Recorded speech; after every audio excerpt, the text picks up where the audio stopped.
नमस्कार प्रिय दर्शकों, मैं पंडित देवेंद्र दीक्षित आप सभी का स्वागत करता हूं आप सभी के YouTube channel magic of astrology पे। दर्शकों, आज मैं आपसे बहुत ही महत्वपूर्ण विषय पर चर्चा करने वाला हूं। आज मैं आपसे चर्चा करने वाला हूं दैत्य गुरु शुक्राचार्य के बारे में। शुक्र ग्रह जो कि लग्न कुंडली में एक बहुत ही महत्वपूर्ण ग्रह है, नवग्रहों में बहुत ही महत्वपूर्ण है। दर्शकों, मेरा ऐसा मानना है कि आपकी लग्न कुंडली में दो ग्रहों का मजबूत होना बहुत ही आवश्यक है, दो ग्रहों का बलाबल के साथ होना बहुत ही आवश्यक है। वो दो ग्रह हैं देवगुरु बृहस्पति एवं दैत्य गुरु शुक्राचार्य। ये दोनों ही गुरु हैं। बृहस्पति देवताओं के गुरु हैं और शुक्र दैत्यों के गुरु हैं। बृहस्पति बलाबल के साथ होते हैं तब क्या होता है, तब आप में ज्ञान होता है, आप में बुद्धि होती है, आप अपने दिमाग का इस्तेमाल, अपने ज्ञान का इस्तेमाल अपने जीवन पर्यंत, जीवन भर करते रहते हैं। और शुक्र जो है, शुक्र भोग के कारक है, शुक्र ऐश्वर्य के कारक है, लग्जरी के कारक है, सारी सुख सुविधाओं के कारक है। तो शुक्र अगर बलाबल के साथ होंगे तो आपको लग्जरी मिलेगी, भोग विलास आपको मिलेगा, सुख समृद्धि मिलेगी, धन दौलत मिलेगी। तो इन दो ग्रहों का मजबूत होना बहुत ही आवश्यक है। तो मैं आज आपसे शुक्र ग्रह के बारे में एक बहुत ही महत्वपूर्ण चर्चा करने जा रहा हूं। शुक्र ग्रह की मैं आपको एक खासियत बताने जा रहा हूं जो कि बहुत ही कम ज्योतिष बताते हैं। मुझे ऐसा लगा कि मुझे बताना चाहिए तो मैं आपके समक्ष उपस्थित हुआ। दर्शकों, जैसा कि आप जानते हैं कि शुक्र ग्रह आपकी लग्न कुंडली में जिस भी भाव में बैठा है उस भाव का वो फल देता है, एवं जिस भाव में वह बैठा है वहां से सप्तम स्थान पर शुक्र की दृष्टि होती है तो वहां का भी फल देता है। ये तो सभी लगभग जानते ही हैं, लेकिन मैं आपको आज एक बहुत ही महत्वपूर्ण बात बताने जा रहा हूं। ध्यान से सुनिए। शुक्र ग्रह जिस भाव से 12वां बैठा रहता है, यानी जिस भाव से गिनने पर 12वें भाव में शुक्र बैठा होता है, उस भाव का फल भी शुक्र प्रदान करता है। अब इसे दूसरे शब्दों में आप समझिए, सरल भाषा में, कि शुक्र ग्रह आपकी लग्न कुंडली में जिस भी भाव में बैठा है, जिस भी घर में बैठा है, उसके अगले भाव का फल भी शुक्र ग्रह प्रदान करता है। अब इसको उदाहरण के तौर पर अगर मैं समझाऊं तो अगर आपकी कुंडली में पहले भाव यानी लग्न में शुक्र ग्रह बैठा है तो वो लग्न का प्रभाव तो आपको देगा ही, जो द्वितीय भाव है यानी धन भाव है उसका भी फल आपको देगा। अगर द्वितीय भाव में बैठा है तो आपको द्वितीय का तो फल देगा ही, तृतीय भाव यानी पराक्रम का भी फल देगा। इसी प्रकार तृतीय भाव में बैठा है तो चतुर्थ भाव का यानी लग्जरी का, भूमि भवन वाहन का भी फल आपको मिलेगा। चतुर्थ भाव में बैठा है तो पंचम भाव यानी शिक्षा एवं संतान का भी सुख आपको प्राप्त होगा। पंचम भाव में बैठा है तो आपको षष्ठ यानी रोग रिपु ऋण से संबंधित फल प्रदान करेगा। अब यहां रोग, शत्रु एवं कर्ज से मतलब ये नहीं है कि शुक्र 5वें भाव में बैठा है तो 6वां भाव रोग, शत्रु और कर्ज का हुआ तो आपका ये सब बढ़ेंगे, नहीं। शुक्रदेव आपकी इनसे रक्षा करेंगे। कोई भी रोग आपको बहुत ज्यादा तकलीफ नहीं दे पाएगा। शत्रु आपके व्यवहार से, आपके एक मतलब खुश मिजाजी से आपसे परास्त होंगे। कर्ज लेकर आप सदैव आगे ही बढ़ेंगे, कर्ज में कभी भी आप डूबेंगे नहीं। तो इसी प्रकार से अगर शुक्र 6वें भाव में बैठा है तो आपको सप्तम भाव यानी दाम्पत्य एवं व्यापार का फल प्रदान करेगा।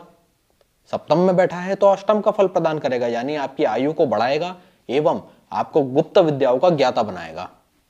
अगर आपके सप्तम में शुक्र बैठा है तो व्यापार एवं दाम्पत्य का सुख तो मिलेगा ही, साथ ही अष्टम का यानी आपका जो मृत्यु स्थान है वहां का भी आपको लाभ मिलेगा, अर्थात आपकी आयु बढ़ेगी एवं आप अनंत गुप्त विद्याओं के ज्ञाता होंगे, सर्वश्रेष्ठ ज्ञाता होंगे।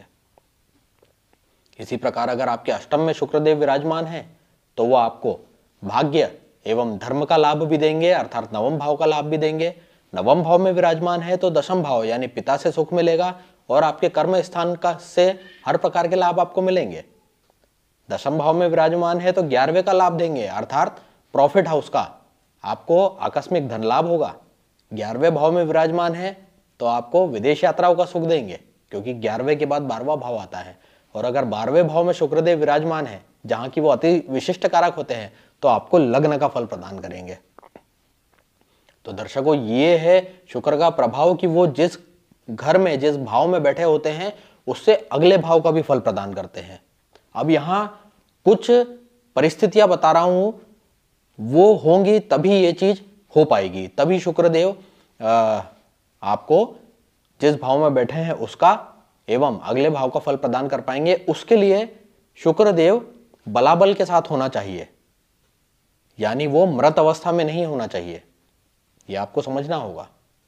विषम राशि में होंगे तो 24 से 30 डिग्री में नहीं होना चाहिए, और सम राशि में अगर विराजमान है तो 0 से 6 डिग्री में नहीं होना चाहिए।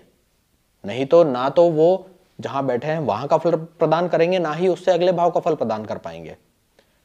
दूसरी स्थिति यह है कि शुक्रदेव सूर्य से अस्त नहीं होने चाहिए। अगर शुक्रदेव सूर्य से अस्त हो गए तो उनका प्रभाव समाप्त हो जाएगा, उनका पूरा बल शून्य हो जाएगा, तब आपको ये लाभ नहीं मिल पाएगा। तीसरी स्थिति यह है कि शुक्रदेव अपने अत्यंत जो शत्रु ग्रह हैं उनसे दृष्ट नहीं होने चाहिए। हालांकि इस स्थिति में भी आपको थोड़ा बहुत शुक्रदेव का लाभ मिलेगा, अगर शुक्रदेव बलाबल के साथ है तो। उदाहरणार्थ, शुक्रदेव मालव्य योग बना रहे हैं, लेकिन उन पर राहु की दृष्टि है, तो राहु की दृष्टि होने से आपको शुक्रदेव का लाभ मिलने में कमी तो आएगी, लेकिन शुक्रदेव खुद ही एक राजयोग बना रहे हैं, मालव्य योग बना रहे हैं, तो लाभ तो मिलेगा। तो ये कुछ परिस्थितियां हैं जिसमें मैंने आपको शुक्रदेव से संबंधित बहुत ही महत्वपूर्ण सूत्र बताया कि जहां वो विराजमान होते हैं उस भाव का फल देते हैं, वहां से सप्तम दृष्टि जिस भाव में देखते हैं वहां का फल देते हैं, एवं जिस भाव में विराजमान होते हैं उससे अगले भाव का भी फल देते हैं। यह है शुक्रदेव की खासियत। तो आपको अपनी कुंडली में इस बात पर गौर करना बहुत जरूरी है, ये चीज आपको देखना बहुत ही ज्यादा जरूरी है, तभी आप शुक्रदेव से संबंधित जो लाभ है, आपकी कुंडली में जो लाभ मिल रहे हैं, या जिस भी जातक की आप कुंडली देख रहे हैं, उसका आप सही विश्लेषण तभी कर पाएंगे। और आपको एक शुक्रदेव से संबंधित बहुत ही महत्वपूर्ण बात बताता हूं, क्योंकि शुक्रदेव भोग के कारक है। शुक्रदेव अगर किसी भी कुंडली में कोई भी अच्छा राजयोग बना रहे हैं, केंद्र त्रिकोण राजयोग बना रहे हो, पंच महापुरुष मालव्य राजयोग बना रहे हो, लेकिन अगर वही शुक्रदेव सूर्य से अस्त हो गए तो आपके पास धन तो होगा, पैसा खूब होगा, लेकिन आप इतने कंजूस होंगे कि आप सिर्फ पैसा इकट्ठा कर कर कर मर जाएंगे, उस पैसे का उपभोग आप कभी नहीं कर पाएंगे। क्यों? क्योंकि शुक्रदेव भोग के कारक हैं। पैसा तो आपको दूसरे ग्रहों की वजह से भी मिल सकता है, धन भाव में कोई मजबूत ग्रह है, लग्न मजबूत है, चतुर्थ भाव मजबूत है, तो पैसा तो आ गया, लेकिन शुक्रदेव जो कि भोग के कारक है, अगर वो सूर्य से अस्त हुए तो आप उस पैसे का भोग कभी भी नहीं कर पाएंगे। आप करोड़ों अरबों रुपया होने के बाद भी रोते रोते अपना जीवन समाप्त कर लेंगे। तो ये थी दर्शकों शुक्रदेव से संबंधित महत्वपूर्ण बात। अगले विषय पर फिर आपसे मिलता हूं एक नए वीडियो के साथ। तब तक चैनल को सब्सक्राइब करें, वीडियो को लाइक करें, कमेंट करें, शेयर करें और अगले वीडियो का इंतजार करें।